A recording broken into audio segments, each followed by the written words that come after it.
Hello, and welcome to Stretching the Word.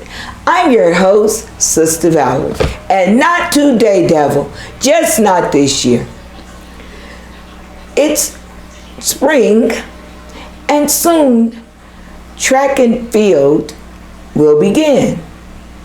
I love track and field. When my children were younger, they participated in track and field, and I would sit there on the bleacher and I would go, "Move, boy, pump them arms. He gaining on you. Move, move. You gotta go. Don't let him get you." And I would just be all out the box. And then my children would say, "Oh, Mama, so embarrassing. Can't you just sit there like everybody else?" I said, "What everybody else? I don't see everybody else sitting still." But also, in our Christian life, we have to run. Let me read to you what it says the metaphor run means in the Bible. It means strength, discipline, patience, endurance, faith, suffering, encouragement, and hope. So when you see or read the word run in the Bible, it is being used for all these different metaphors. Why? Because the word and Jesus is active. It's alive. It's not stagnant. It doesn't stand still. Also,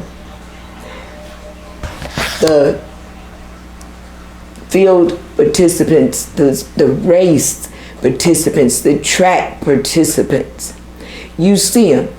They're not bogged down. They're not out there wearing heavy stuff. They are dressed as light as possible. You know, that was some 20, 30 years ago when my children were participating in track and field. And even then, the clothing was light.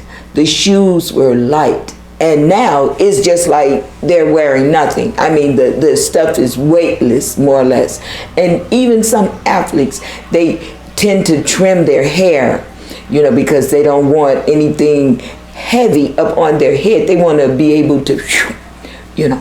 And then we all know that story about the turtle and the hare. We know the turtle was being the turtle, and he was oh so slow. And we know the hare, he was just running here, there, everywhere.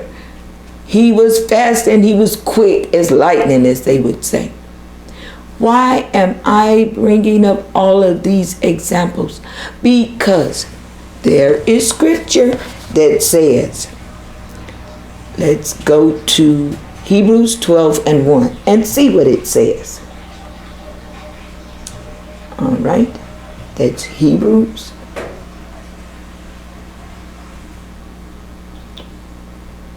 12:1. And while you're getting your sword and I'm looking up the scripture, I once again just want to tell you that I love you. I thank God for you, and that you all encourage me so much with all the responses that I get. And I really appreciate the comments and the likes, and I even appreciate the negativity, because it helps me to grow. It helps me to become stronger in the Lord. It helps me to realize that I can improve and that you're listening. So we have Hebrews 12:1, and it says, for this reason, Hebrews 12:1, for this reason, as we are circled by so great a cloud of witnesses, putting off every weight.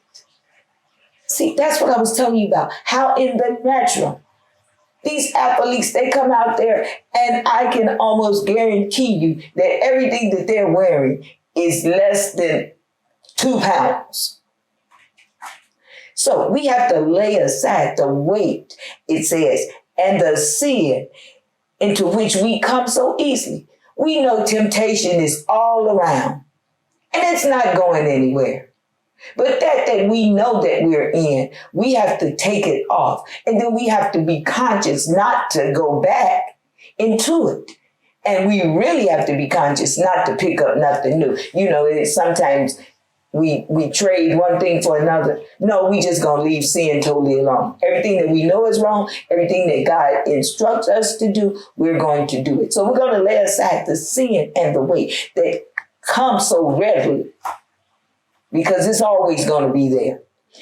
And let us keep on running in the way which is marked out for us. We have to, one version says, patiently, run the race patiently.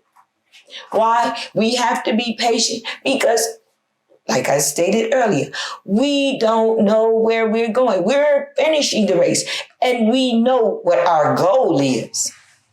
But in our spiritual life, we don't know where God is going to take us, where he's going to lead us. So therefore, we have to be patient. We can't get ahead of God. So remember, as a writer said, Rutherford, his name was, let me pick up the notes here. His name was John Rutherford. And he said, the race is not always to the swift, but to those who keep on running.